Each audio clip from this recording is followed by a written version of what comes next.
Bună dragi urmăritori! Bun venit pe canalul nostru! Te afli la adresa potrivită, unde poți accesa instantaneu cele mai recente știri. Ceea ce s-a întâmplat în acea noapte între Ibrahim Celicol și Mihre a lăsat întregul cartier în stare de șoc.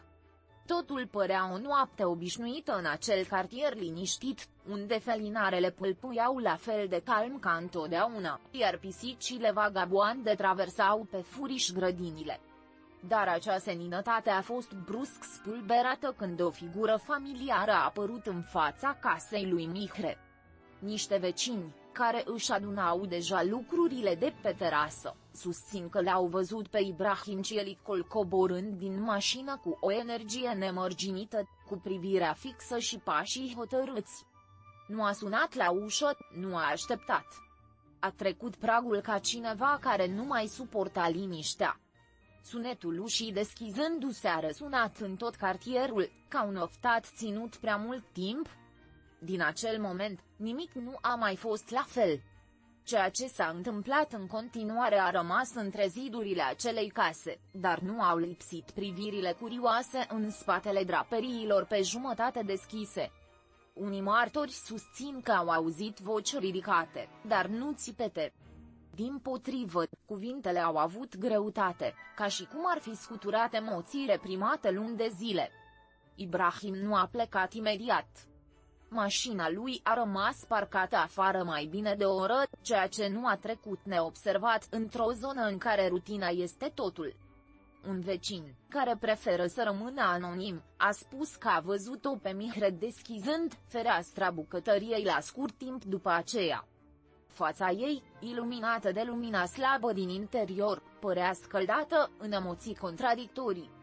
Relația dintre Ibrahim și Mihre a fost întotdeauna o poveste plină de intensitate. Și, deși amândoi au încercat să păstreze distanța de la despărțire, există legături care nu sunt rupte de o semnătură sau de trecerea timpului. În acea noapte, zvonurile și-au recăpătat puterea, ca un foc pe care îl credeam stins, dar care încă arde sub cenușă. Mi spun că Ibrahim a sosit cu o scrisoare în mână. Alții, că pur și simplu nu a putut rezista tentației de a spune ceea ce simțea față în față. Dar ceea ce este sigur, și nimeni nu neagă, este că această vizită nu a fost nici întâmplătoare, nici trecătoare. Tensiunea din cartier a devenit aproape palpabilă a doua zi. Conversațiile de la brutărie, din parc și de la cafeneaua de la colț se învârteau toate în jurul aceluiași lucru. De ce a venit?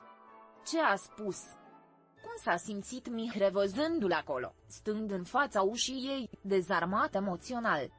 Versiunile variază, dar majoritatea sunt de acord asupra unui lucru.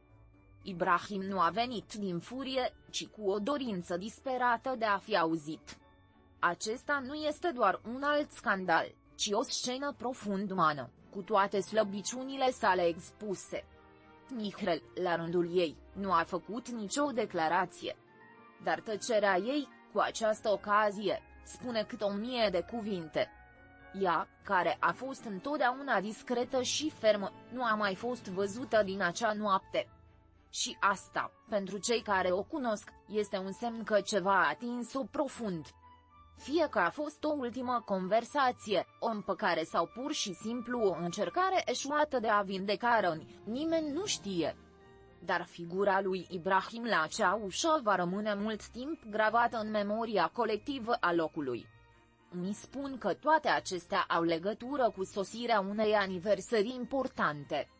O dată pe care amândoi au împărtășit-o și pe care nu au putut-o ignora niciodată. Inima nu răspunde întotdeauna logicii și poate că Ibrahim pur și simplu a simțit că trebuie să fie acolo, în acel moment precis. Adevărul este că nimic nu a fost forțat. Nu au existat scene scăpate de sub control, ci doar o prezență care a agitat apele liniștite ale unei case care, până atunci, părea să fie îngropat trecutul. Presa s-a grăbit să repete murmurul cartierului. Deși nu au existat fotografii sau declarații, povestea avea toate ingredientele unui roman modern: dragoste, mândrie, amintiri, regrete. Și în centrul tuturor, doi oameni care, în ciuda distanței, continuă să se regăsească la răscrucea sorții. Ceea ce au trăit în interior va rămâne între ei, dar ceea ce a fost perceput în exterior a fost suficient pentru a dezlănțui un val de emoții în toți cei care încă mai cred în iubirea imposibilă. Unii martori insistă că Mihre a deschis ușa fără ezitare. Ca și cum, în adâncul sufletului, l-ar fi așteptat. Ca și cum ar fi știut că, mai devreme sau mai târziu, se va întoarce. Pentru că există povești care, chiar dacă se rup, continuă să bată într-un colț al inimii. Și poate că acea noapte a fost doar ecoul la ceva ce nu s-a terminat niciodată. Sau poate că a fost ultimul moment de care amândoi aveau nevoie să respire. Ceea ce face ca această poveste să fie de neuitat nu este scandalul, ci sinceritatea latentă în fiecare gest. Ibrahim nu a intrat ca o vedetă sau un idol al inimilor, ci ca un om care, dintr-un anumit motiv, avea nevoie să se întoarcă în locul unde totul a început.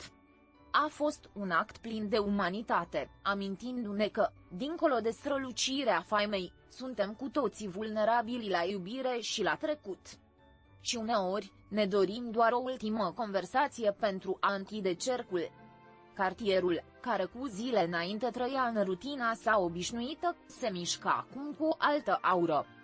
Unii speră să le revadă pe Ibrahim acolo, alții preferă ca episodul să rămână o anecdotă emoționantă.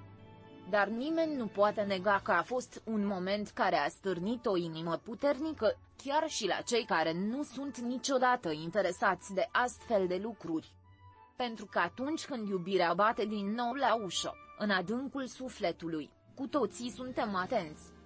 Între timp, mass media speculează, fanii analizează fiecare gest, iar vecinii rămân tăcuți cu o complicitate care a devenit parte a istoriei. Mihre încă nu a vorbit, iar Ibrahim și-a reluat viața publică ca și cum nimic nu s-ar fi întâmplat. Dar este ceva în privirea lui care s-a schimbat.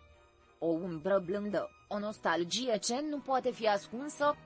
Ca și cum, pentru o noapte, s-ar fi confruntat cu cea mai profundă parte a ființei sale. Ceea ce s-a întâmplat în acea noapte nu se va repeta niciodată. A fost unic, irepetabil și poate necesar. Nu contează dacă a fost un rămas bun sau un nou început. Ceea ce contează este că a fost real, fără camere de filmat sau repetiții. Doar doi oameni, față în față, încercând să înțeleagă tot ceea ce îi unește încă și tot ceea ce nu vor fi niciodată. Uneori, asta e suficient. Poate că într-o zi se va ști întregul adevăr. Dar, între timp, imaginea lui Ibrahim traversând acea ușă fără să se gândească la ea va continua să plutească în memoria colectivă. Pentru că atunci când inima preia volanul, nici rațiunea, nici faima nu o pot opri. Și în acea noapte, inima a vorbit cel mai tare. Pascali.